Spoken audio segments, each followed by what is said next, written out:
Going to sleep hungry? You might want to watch this video first.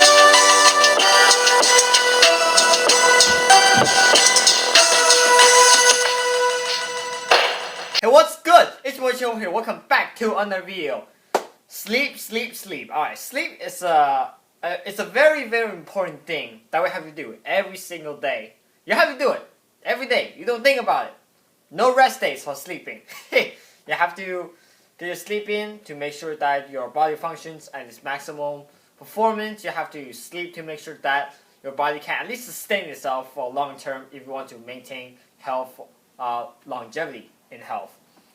But I think there's one detail that we missed dearly. We missed a lot of it. Every single time we go to sleep, we don't even think about it. And that's how much you eat. Or if you even eat at all before going to sleep.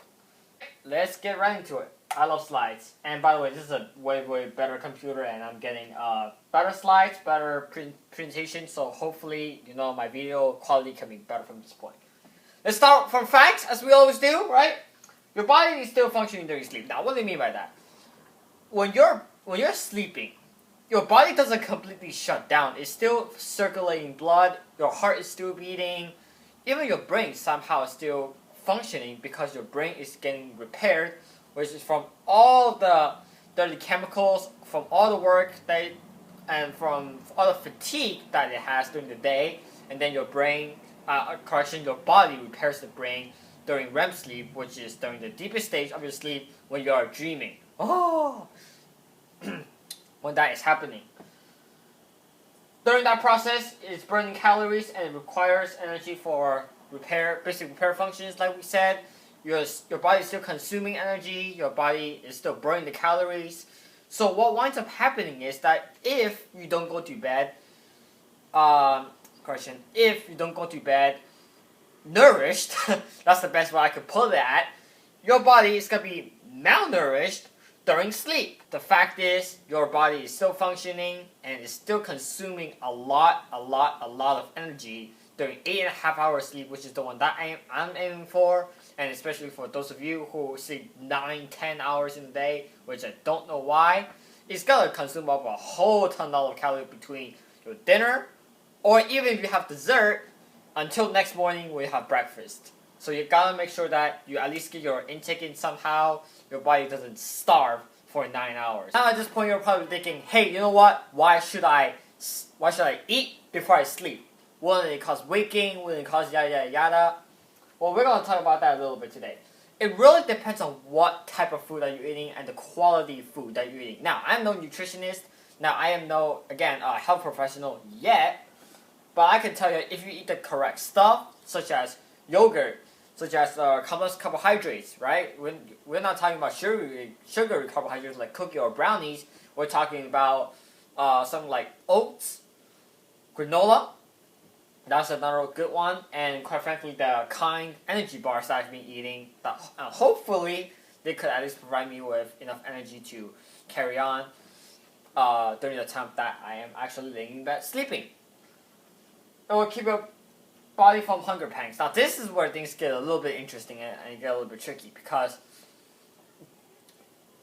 when your body is hungry, your stomach is crying. It's pang, pang, pang. You know what I'm talking about. That sound you hear every single 3 seconds. I'm actually gonna talk about my personal scenario when we get to the personal experience slide later on. But the whole point, the whole takeaway from this point is that if you don't sleep, if you don't eat the right food before you sleep, you are really, really missing out a chance to nourish your body, to give your body a chance to fuel itself and provide it with enough energy to sustain during the recovery process. I can talk all I want, but I think one of the best things I can give you is some personal examples, and that comes from personal experiences. Let me tell you something.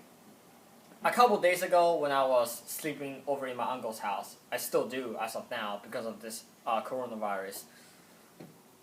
I remember this that one time. I laid in bed. I didn't eat anything that night. I had 2 sips of water. 2 sips of water, half a brownie. That's about it. So that's the sugary carbs that we just talked about. I shouldn't have been eating that. As a sole, yes, as a sole source of fuel to keep my body from hunger pangs over the night. Have a brownie, maybe 2 sips of water, and then go to bed. You know what happened? 3:12 a.m. 3:12, not probably pretty exact here. 3:12 a.m. Woke up like that, boom, and then I say, "Oh my goodness, I gotta eat. I gotta eat." I'm talking about boom, boom, boom. The hunger pang just coming out here, boom, and I say to myself, "Bro, I've just got to eat." I'm serious. Got up, walked around the house a couple times. It's actually an apartment. Walked around my bedroom a couple times. Opened up the door. It's still completely dark outside, by the way. It's still completely dark. Walked to the kitchen. I was like, man, I've gotta eat. And you know that typical binge eating. When you are so hungry at night, you literally lose control of yourself. Just wake up, just sleepy walk, not half conscious. Walk to the kitchen, binge eat everything you can at your sight. You just pick everything, chips, nuts, snacks, whatever. Shove it all down your throat, and then you fall asleep. Because now your body is finally, nourished. Now your body can finally fall asleep. And then the next day you wake up in the kitchen, thinking, "Oh, what have I done?" You look down, "What is this? I just ate that. Oh, I binged again." That feeling sucks. And it's very lucky because that did not happen to me. I was so hungry. So I picked up a bottle of Poland spring water and then just gulped it down. I gulped down half a bottle. It was pretty good. That bottle was half full by the time. It was pretty interesting.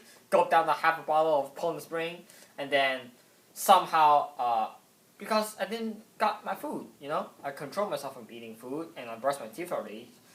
Walk back to the bedroom and I say, "Oh, I'm still hungry as heck." Walked around a couple laps.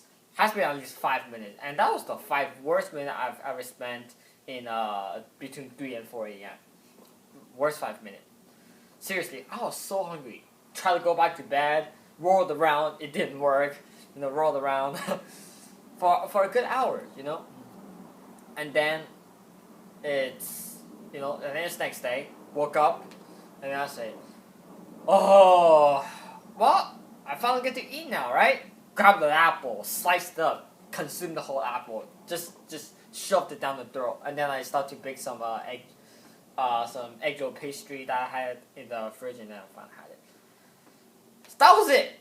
That was one of the worst nights I've ever had during this quarantine because I just didn't nourish my body the proper way, quite frankly, because we're talking about quality food here, okay? We are talking about nourishing your body right before, at least for half an hour before you go to sleep. From my personal experience, I didn't do it that night. And it was pretty painful waking up 3:12 a.m. in the morning trying to binge. If you guys have found this video helpful, make sure you smack like, subscribe, smack that notification button so you don't miss out any new videos like this. Also, make sure you share the video so that more people can see it. Alright guys, see you soon. Peace out. Peace out. Alright guys, if you guys have found this video helpful, make sure you... Oh my goodness, I'm getting so much spling later. Am I?